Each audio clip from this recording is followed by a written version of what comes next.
You know, it's an old. I worked with Morgan Freeman, and he would always he loved getting rid of the dialogue and just said, "I could do this with one line and a look.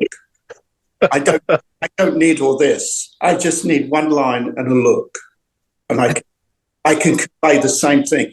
I'm with you. The next thing, if there is, God willing, there's the next thing. No lines." I wish that all of us could do like a TV show together, and none of us have any lines. We just that's a very cool call sheet, and then we all show up and we all cut all of our lines. We just walk and sit in silence. I love that. I would watch that show. Yeah, I would watch that show.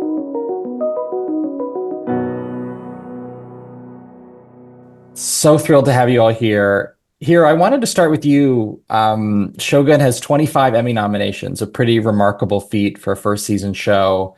You've been doing television for a long time. This is your first personal nomination. How does it feel? It's like a dream. Amazing, staying here with these guys, Yeah, exactly like a dream. When I started this project 7-8 years ago, it was a long journey. I involved as an actor at the beginning. Then I became a producer to make, authentic as much as possible. So they asked me to do that. So my first experience, I was a new face producer. So I was a little nervous, and I had a pressure, of course, holding my own culture introduced to the world. But more than the pressure, I could feel fun, so much fun. It was a great collaboration between Western Korean cast and Japanese Korean cast. So after prepare everything as a producer, as an actor in front of the camera, I could relax and enjoy my ordinary job. So it was an amazing experience for me. Very first time ever in my life. Then, we had a great reaction from the audience. And now this, it's crazy for me. I never thought about nomination, especially for me, So as a producer, I'm happy to, so many nominations for the crew and other casts. But just as an actor, just surprising. What a reward.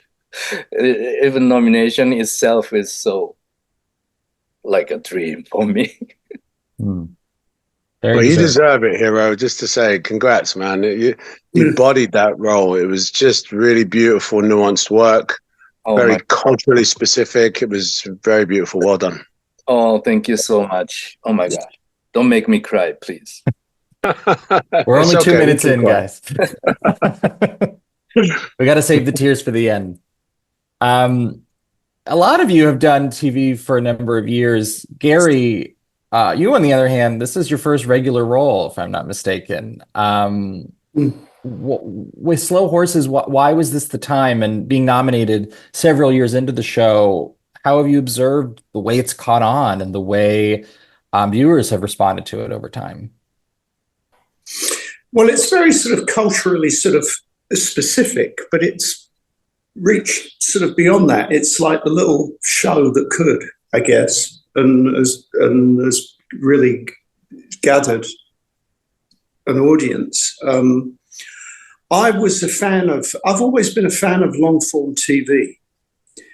And I've said this before, that as far as I'm concerned, some of the best acting, best directing, best cinematography, best set design is all on your small screen. And really felt that it had the edge over cinema. And And even though I've played a sort of recurring character, I would always watch a show and be somewhat envious, thinking, oh, it must be so nice to have the same crew and the same people and keep returning and coming back and being able to experience or develop a character over a long period of time. And honestly and truly, I said to my producing partner, I said, can't you find me something it's got to be British. I don't really want to do an accent. I want to do closer to my own accent. I don't want to learn an accent. I don't really want a lot of costume changes. I don't want to wear makeup. I want my own hair and stuff and no wigs. I love doing Tinker Tailor. So I said anything sort of in the spy genre would be welcome. You know, put it on the list. You know, if you find anything like that, well written, and lo and behold, it dropped from the sky. Mm. And then we were on a plane together somewhere, and he was reading, and I turned over, I said, what are you looking at? What are you reading? And he said, I am reading a character that is about to become your best friend. Hmm. And so it was the wish list. Sort of appeared, it just appeared like a magic trick, and great, wonderful. I mean, it's based on these wonderful books by Mick Herron. A fantastic character, a fantastic cast of characters in this espionage genre, it you know, it was just a sort of it like I say, it just sort of appeared, and we've just completed season 5. Yeah, amazing. Wow, congrats. So 4 comes out, I think, in late September, I think. And then next year we'll have season 5. So it's just been and I couldn't have, and on top of it all, the cherry on the cake is the cast and the crew. You couldn't wish to come in and work with a nicer bunch of people. We have the same sound, same camera operator. Danny Cohen has pretty much lit the show, same makeup, same costume. So and we're just sort of now a sort of a family. And when I have the big break, you know, as you gear up to come back to do the show, I'm quite excited to go. You know, I think, I'm going to see everyone. You know, I miss them all. You know, so I'm so lucky. I'm so privileged, I tell you, to be 67 next year, and to have found this at this point in my life and my career. I feel truly blessed. Yeah.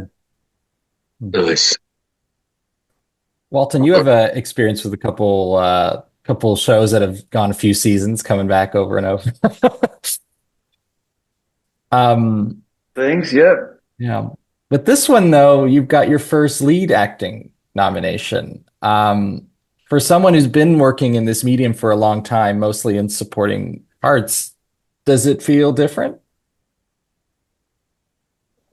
Like, Gary, you know, I mean, like, in the sense that I told my agents I was looking to be as uncomfortable as I possibly can be, to sit in a chair for 2.5 hours and play a person without a nose, like a no nose. That was something that was one of my requirements, and to play 2 different characters over the course of 200 years, and have it be centered around in a post-apocalyptic world on the other side of a nuclear fallout. And then it dropped out of the sky.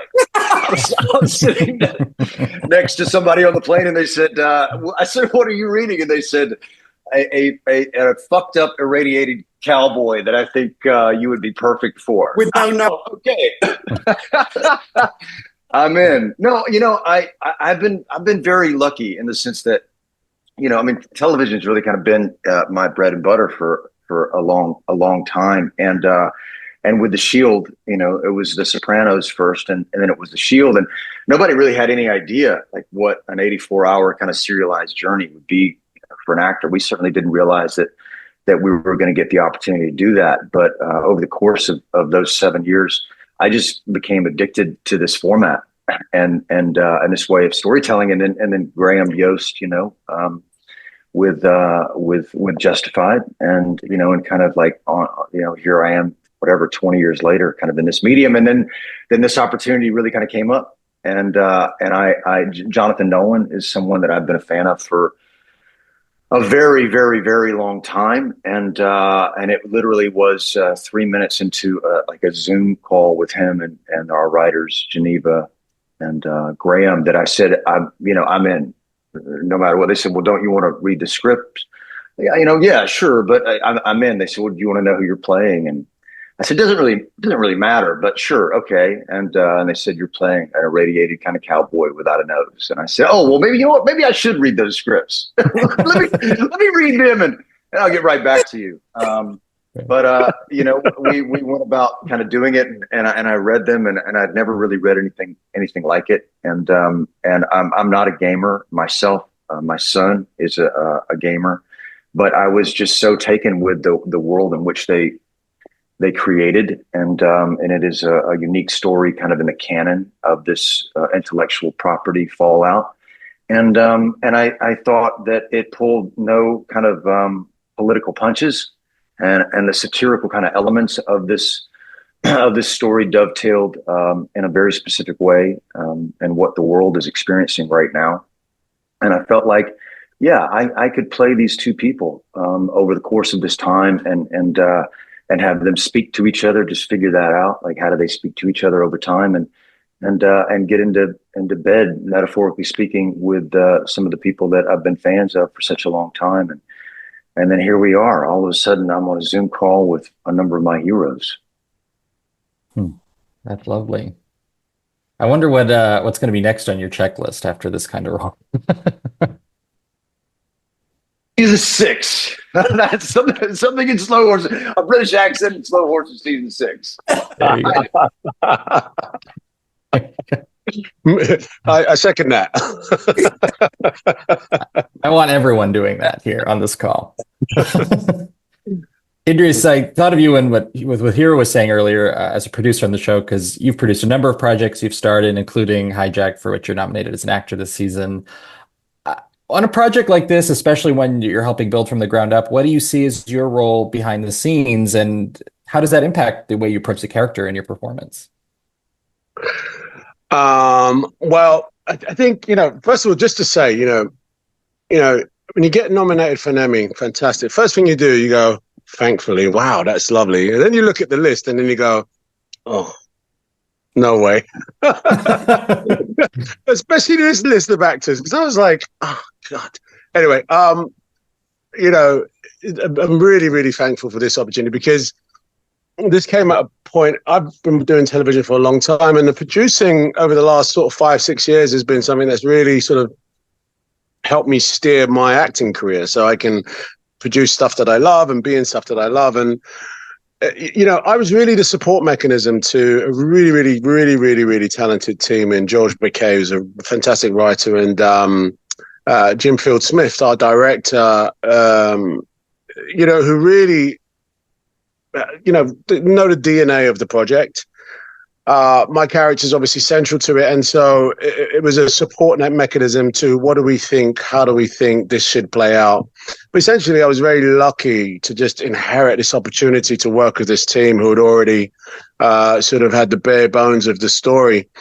And I think for us, it was just keeping the North Star intact. You know, the North Star is let's make something that people just can't stop watching. Let's make it relatable. Let's make it about human beings. Let's not make it necessarily about division of human beings, but let's make it about unification of human beings and put them in a setting that's relatable. And I think that's what, you know, my role as a producer was trying to do. I think actors have an incredible sense of story, an incredible sense of what feels right. Because I guess in the moment, they're the ones that have to say and feel what's going on. So when you read it on a play, and if you feel there's a feathered fish in one of the moments, you can sense it quite quickly as an actor. And I think that's, you know, as a producer, that's what essentially the superpower that I sort of injected. But again, you know, very, very incredible role to play. Unlike Gary and Walton, you know, I just said, no lines, just whatever you do. I don't want to speak. But I ended up on a plane with lots of lines. But ultimately, I'm super thankful for it. Yeah. You know, it's an old, I worked with Morgan Freeman, and he would always, he loved getting rid of the dialogue and just said, I could do this with one line and a look. I don't need all this. I just need one line and a look. And I can convey the same thing. I'm with you. The next thing, if there is, God willing, there's the next thing. No lines. I wish that all of us could do like a TV show together, and none of us have any lines. We just that's a very cool call sheet, and then we all show up and we all cut all of our lines. We just walk and sit in silence. I love that. I would watch that show. I would watch that show. I would watch that show. It's actually interesting, you know. On our show, we had, you know, sort of 400 or 500 supporting actors, and they were the crew, you know, like Gary, you know, for 6 months, you know, 400 people on the plane, all actors with smaller parts who had no lines most of the time. But wow, you know what I mean? When you watch that show, you really get a sense of everyone's really putting the work in. The continuity on a show like that over, I think it's 7 episodes. I can't remember. I beg your pardon. But the continuity is so key to, and we don't shoot it in sequence. It's quite a fascinating thing, actually, when we laugh about no lines, because actually there's quite a lot of work when you haven't got lines. Yeah. I think with each of your performances, there are these really fascinating physical dimensions to them. And with Hijack, Idris, you're on a plane for the whole, and the confines of that, you feel that as a viewer. It's part of why it's so thrilling and intense. But how did you work within those restrictions, just, you know, playing with the space? And I imagine it's a different kind of challenge for you. I'm laughing because I remember reading one episode and it says Sam Nelson sneaks down the aisles, and I'm going, sneaks down the aisles? Have you seen the size of me? Like, you know, it's like an elephant coming down the aisles. I said, I think we've got to tweak this. Do you know what's interesting is that we shot on a set that was actually a plane, and we didn't fly walls. We just shot within the restrictions of the real dimensions of this plane on a stage with, you know, 18 2K lights. Not to be overly specific, but if you know what 2K lights is like, we was in a sauna the whole time. But, you know, that actually informed the sort of, you know, temperament of performance. You know, like, you're on a plane, you know what it's like. It's incredibly claustrophobic. And, you know, actually there was no room to act but react. You know, this is the real environment. What is it? How we feel, how we move. That's what it is, you know. But I think the action sequences where there was violence and stuff, that, it was actually quite scary because, you know, on a plane, usually everything's in order. You don't really see that sort of violence on a plane. But when you do in reality, even though we're filming it, it was quite jarring because just realize how fragile that environment is in real life. And I ultimately think that's how, ultimately think that audiences really related to the fact that, wow, I've sat in that seat. I've seen when someone raises their voice. I've seen someone stand up unexpected. It makes me feel like this. And so therefore, in this show, they could really sort of put themselves on that plane. Yeah. Gary, for you, it's sort of the opposite, right? You had your checklist. You're free in this one. You're not. There's no mask. How does that inform you as an actor, getting to just sort of play with really witty dialogue and show up a little bit closer to yourself? Yeah. Well, I can eat what I want. Yeah, that's always a plus. I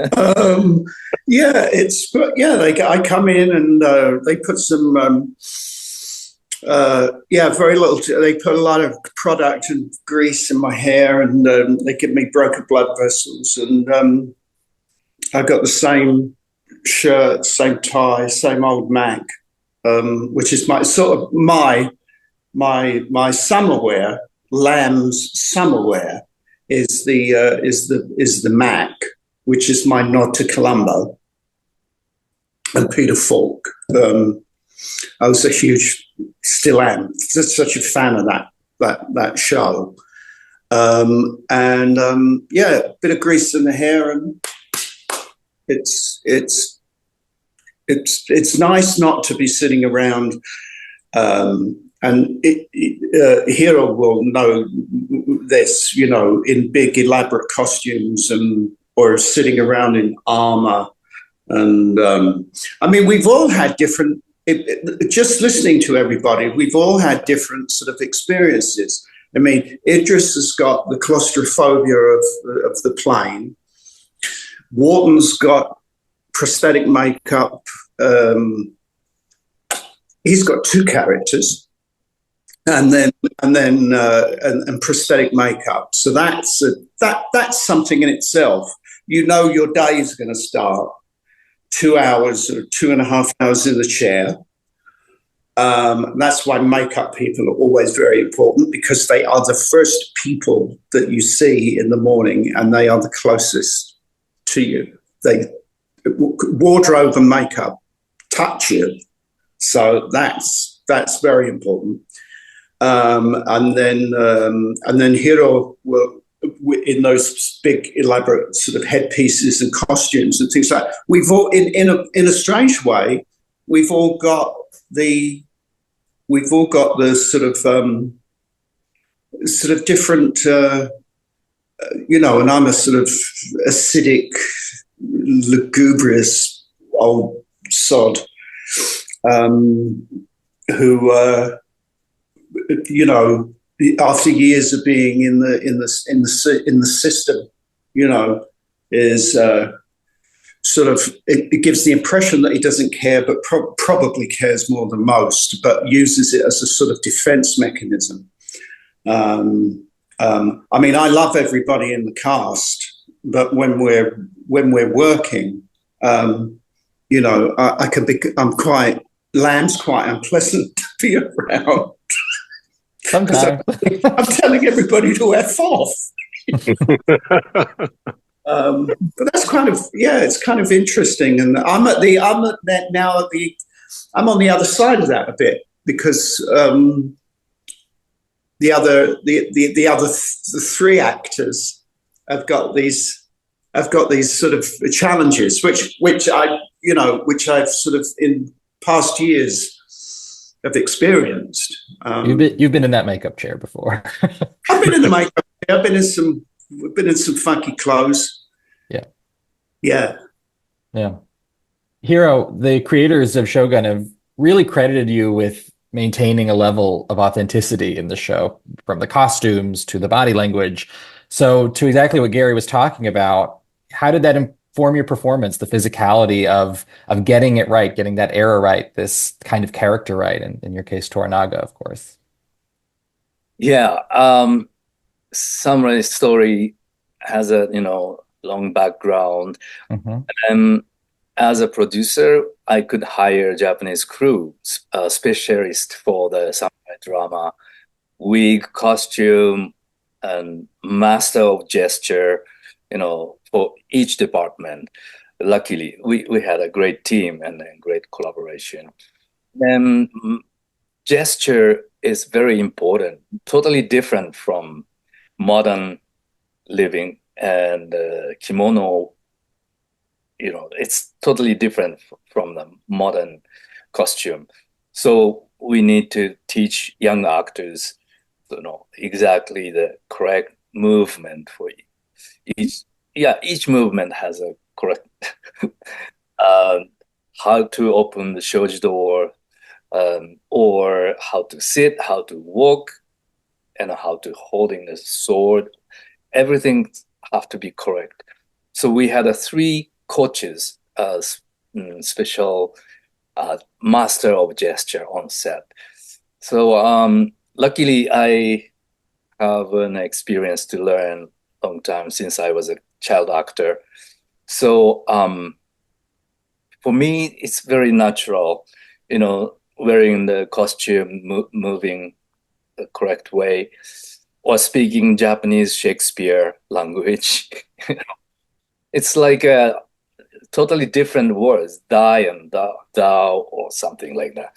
So words, movement is very important.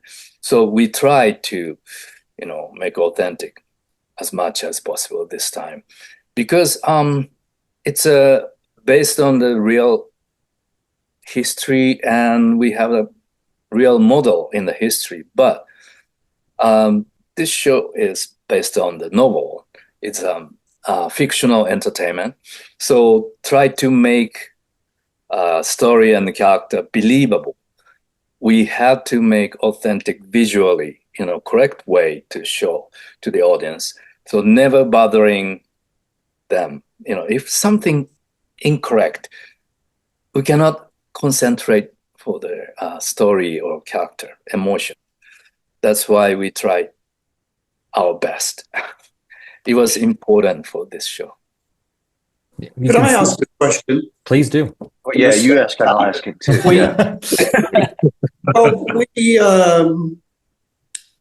So as a sort of English-speaking audience, are there, because we're reading subtitles,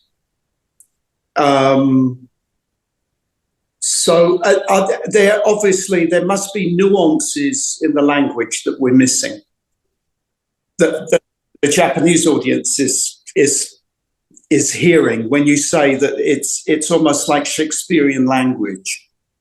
So obviously the translation is more modern than what you're saying. Yeah.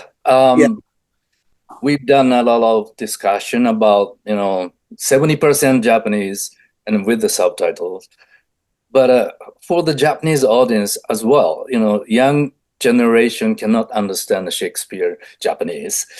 So just put the nuance and emotion in front of the camera, and then subtitle, it was a lifeline. And then we moved them back and forth, English Japanese translation. First of all, I read the script, first draft in English, and then I check, remove all the stereotypical or misunderstanding thing, and then they rewrite, then translate for Japanese, then translate for Shakespeare Japanese. Wow. And then back and forth. But we had to change the nuance in Japanese. In Japanese way, we say like this, and then translate to English, and then the writers, creators check the nuance and then re-subtitle. So try to matching performance and subtitles. We've done back and forth, maybe 7-8 times. Wow. Each episode. So yeah, the subtitle was very important, but also all the Shakespeare has a subtext like that. So we try to say correctly, but what I'm thinking is different. So we try to audience to read the script subtitles, but feel another subtitles from another language. That was our Yeah. goal. Yeah. It works. Oh, thank you so much. But yeah, you've achieved it. Yeah. No, it's incredible. Sorry. No, it's such a brave, when you think of, signing off on something like this, where really 90% of what you're watching is subtitles. I mean, I don't know of many people that, can you imagine pitching it and going in and saying, well, we got this idea for this show.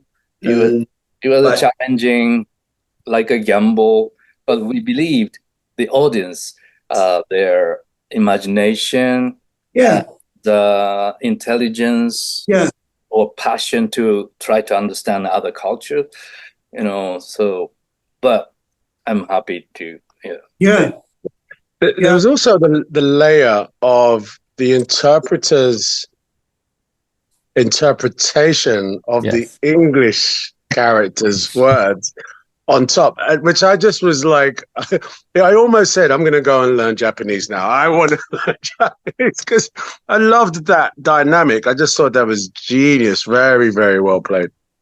Thank you so much. Very much so. Walton, what did you learn about yourself as an actor going through the makeup chair? Did it align with your expectations of what that would be like, just going through these transformations? And how did it feel to play as someone so far from yourself physically, visually? One thing that probably we all feel like having the opportunity to have this microphone for the time that we have it is again to just kind of applaud all of the people like behind that camera who have just done unbelievable work. I mean, like Howard Cummings on our show and our production designer, and you talk about what Gary said about the guy with the makeup, the first person that you see. It just so happens to be a friend of mine, Jake Garber, who I've done like 8 or 9 movies with. He's Quentin's guy. And it was every single day. And it took 5.5 hours the very first time we put it on. And he really got it down to an hour and 45 minutes. But I just asked him if he could take it a little bit longer so I could watch a movie every morning. I didn't want to, like the Wild Bunch, right? I didn't want to stop, right? After before the bridge was blown up or whatever. I wanted to finish it.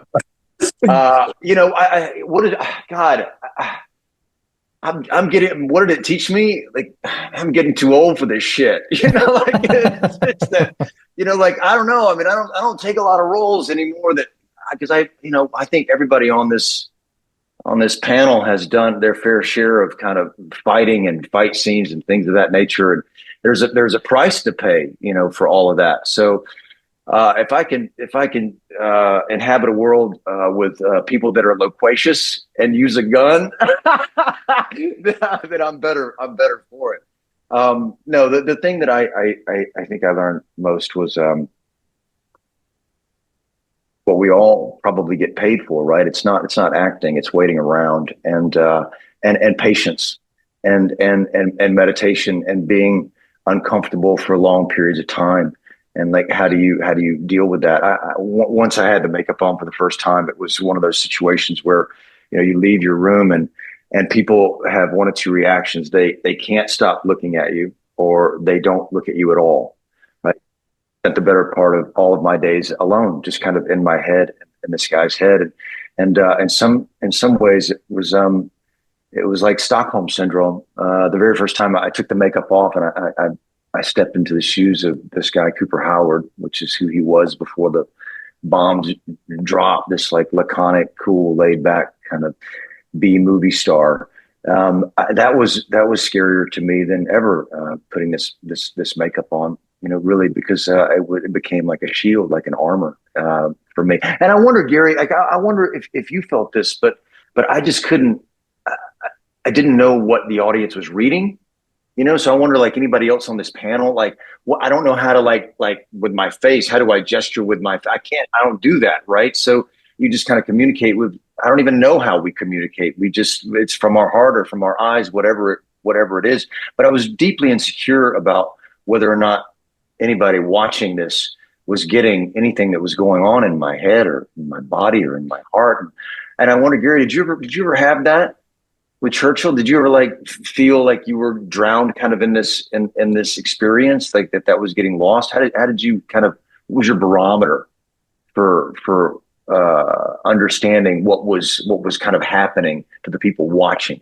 Well, I think what we did was originally going through the process with Kazu, who is, it was one of the reasons, you know, when they first came to me and talked about this, you know, Churchill.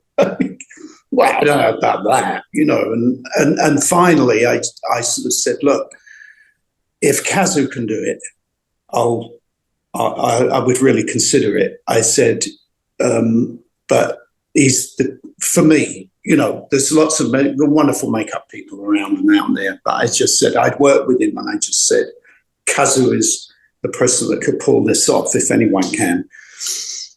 So we went through tests with it, and we went sort of full Churchill with the forehead and the whole thing, and slowly we removed, because the first time around I felt restricted up here and couldn't. I felt that I couldn't, even though the makeup it's paper thin, but that was too much. It looked more like Churchill, but I said we've got to find a balance here, you know, so I can have expression.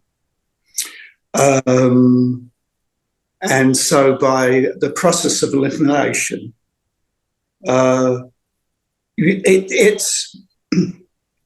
it's that old thing of, you know, that thing of, you know, you wear the suit doesn't wear you. That old thing when you have to find a way of, first of all, surrendering to the process. You can't be fidgeting and rolling your eyes going, oh my God. You can't do that. You have to know what it is. It's hot. It's unpleasant sometimes. It's 2 hours, 3 hours, 4 hours in the chair. I did Mason Verger in the Hannibal film, you know, and it was 6.5. And you just have to, so you have, first of all, you have to sort of surrender to the process and find a mental place to live with it. And then almost transcend the makeup. And you wear the makeup doesn't wear you. I think that was sort of my philosophy. And of course, we had the added bonus of there's a special hardener that they put in the silicone for this process. And Kazuhiro has come up with this thing where he uses less of the hardener. And it's a sort of special formula that he's come up with. And that neck piece that I had for Churchill was actually like trying to push mud up a hill. It was that flexible. Whereas normally you could get the piece and you kind of can stick it on. It was very challenging for David and Lucy, who were the makeup people on that. But what I love about this business sometimes is Kazu was not going to be there every day to apply the makeup. And we got a guy called David Malinowski, and he brought in a lovely lady called Lucy Sibic. And together they they put me together, and they were looking for a head of department on Slow Horses, and I said, "Oh, this is fabulous." And so now she's been with us for the whole run. Nice. I love it. You know, when you meet certain people, I've even on my own movie, I used a focus puller that I'd met on Sid and Nancy, and said, "This guy's like a savant. We need this guy." And I just remembered him from way back. You know, I love that sort of. I'm sure we've all experienced it where we've and on your show, you know, where you brought in people and you go, "Oh, I know someone. I worked with someone 10 years ago, or there was this person I ran into 20 years ago, and they're a specialist in this area." And the way we gather people over the years. I've never worked with Sam Rockwell, and I don't want to. Not all is cracked up to be, man. Honestly, I mean, he makes a great Negroni, but other than that,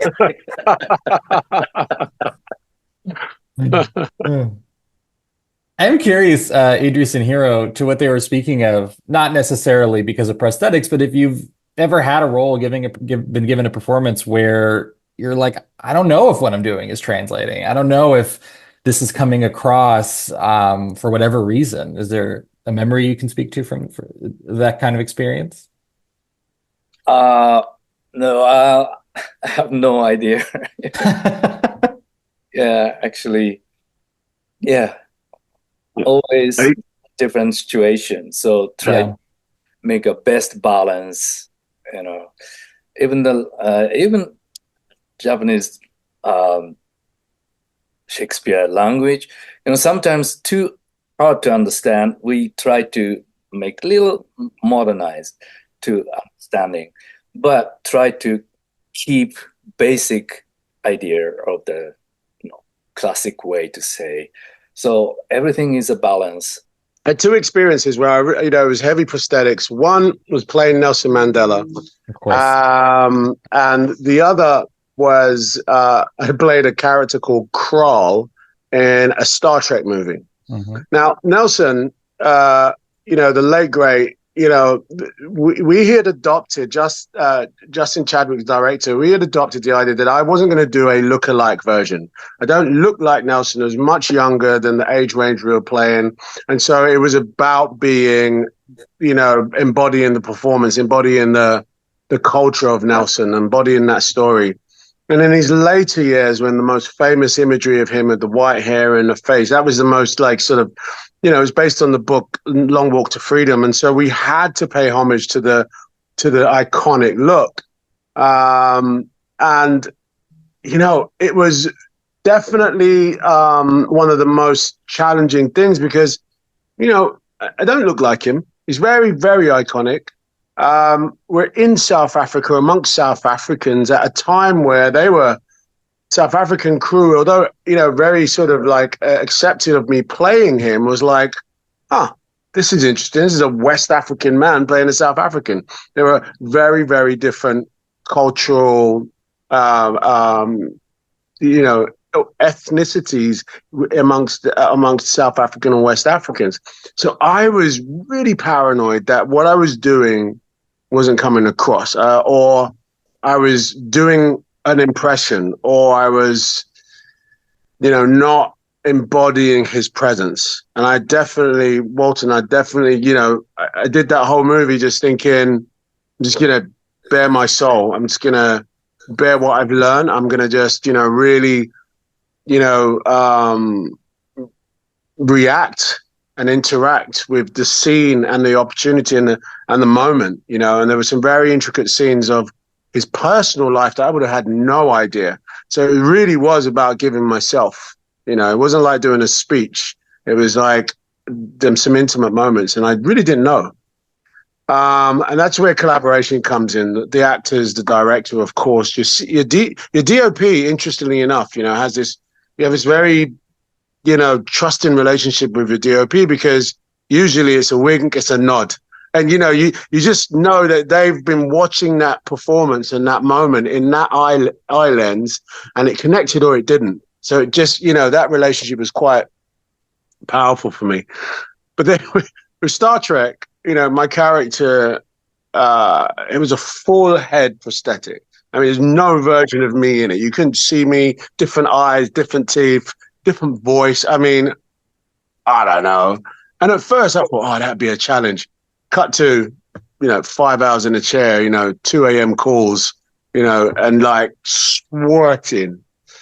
But what I relied on is the imagination. The human being is just like, we're just an incredible, imaginative, creative instrument when it comes to film, because I put that on and I don't know, but my body just moved different. I just moved different. I just adopted a hunch, a voice, a movement, and everyone would be like, oh my God, what's going on here? And I was like, I don't know.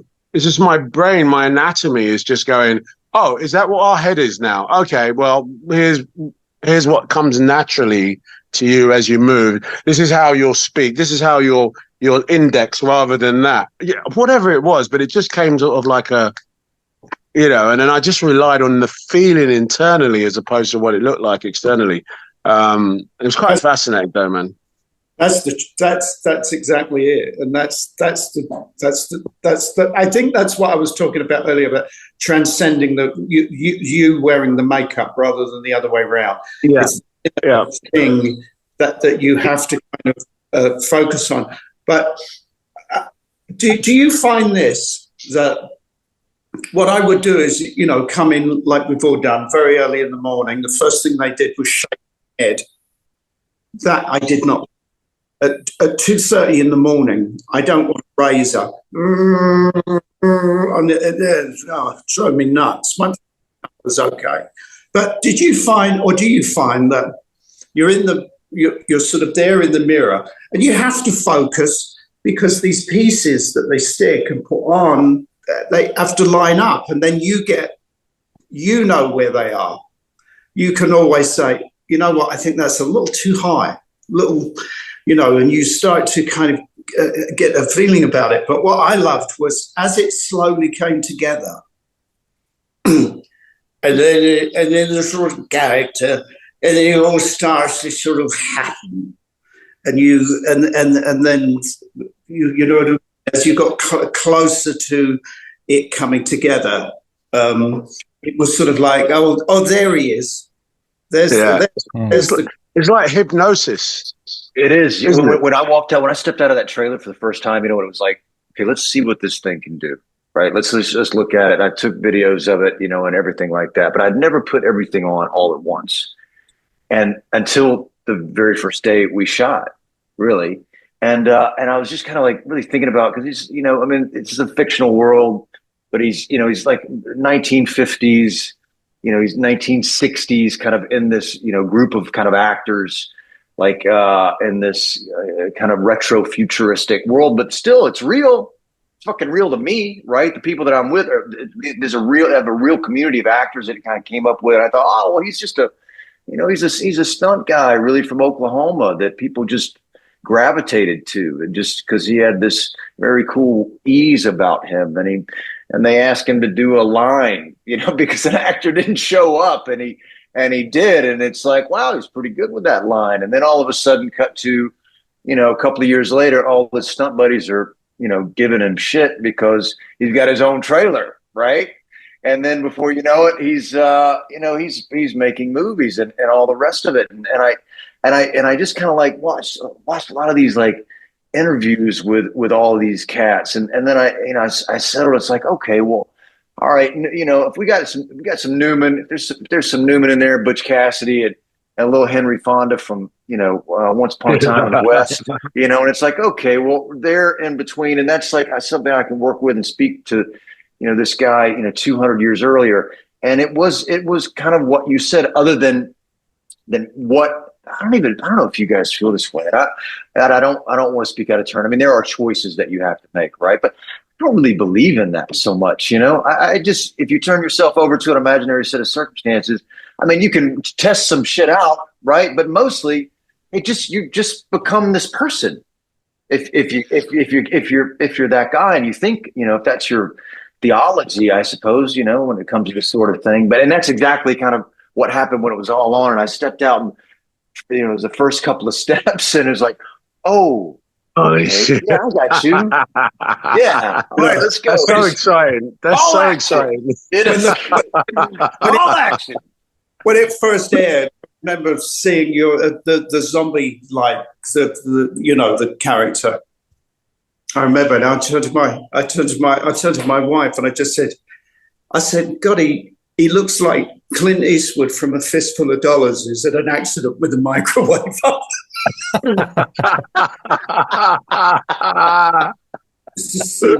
Oh, God. I listen to Morricone every day, all day. I bet. Oh, God. Oh, my God. David, I have a question for Hiro real quick. And Please. I'm just fascinated by this. So Hiro, in the Shōgun, the emotional, bandwidth is very restricted in a way that we've known for sort of essentially,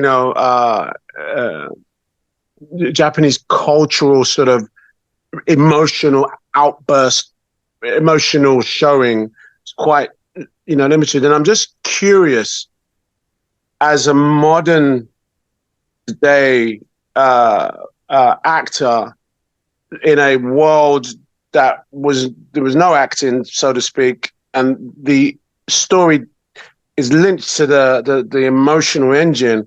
What was the device? You talk about gesture master, but what was the device of saying that is too much of an expression versus, and you were phenomenal at that.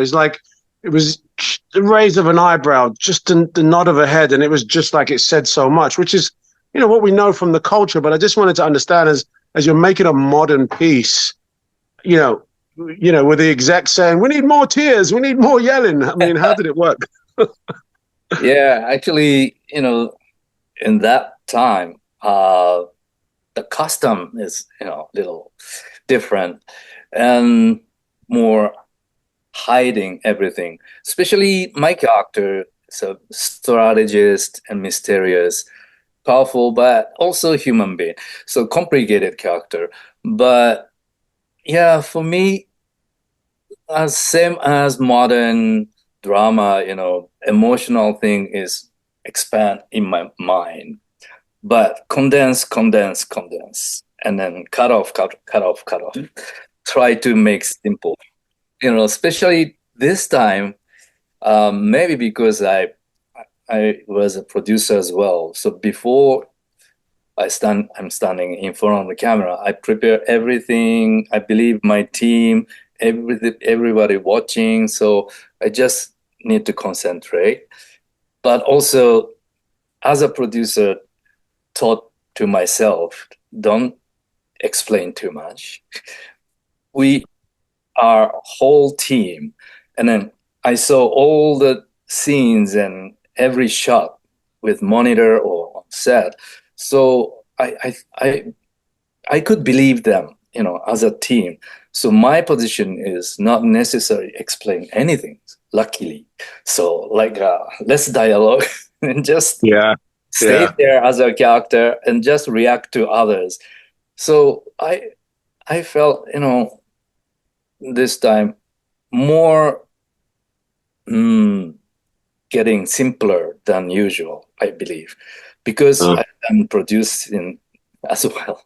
So luckily, I had a great team. So try myself simple, no wasting motion or anything. But inside is, exploring, just but try to poker face. But try to do nothing, but something remained on surface. That's the only way to show to the audience. I thought. It's incredible. Not easy. That isn't. It isn't an easy thing to do. Especially when you've got you know, some of the other characters, like the Portuguese, the English, you know, who are quite demonstrative and like, you know, and then just With having those accent. with an accent. This is quite an interesting. Gary, what did you think of that accent? That actor is amazing, but I've never heard an English accent of that. You know, I wish Dominic was there because it sounded quite royal, didn't it? What, Cosmo? Yeah, The Cosmo Yeah, Jarvis. Cosmo. Yeah. He sounded like Richard Burton. He did, Richard. Yeah. It's like He was sort of, like that all the time. yeah, Yeah. 11 months shooting, it was, yeah. always with accent as a character. And then only after we wrapped everything, we listened his real Your voice. ordinary accent, totally Yeah. different Completely different. Yeah. He had an interesting cadence to in it. the world all the time. How, yeah. Unbelievable. Wow. Yeah, it was a certain, it was, I'm typical captain. Yeah. And it's quite fascinating. Pilot, yeah. All right. Part 2 of this video is just going to be you guys doing different accents for me. But until then, we are at time, so we have to wrap. But Gary Oldman, Walton Goggins, Idris Elba, Hiroyuki Sanada, thank you so much for the conversation. Thank you so much. Thank you. Nice to meet you. Nice to see you again, Idris.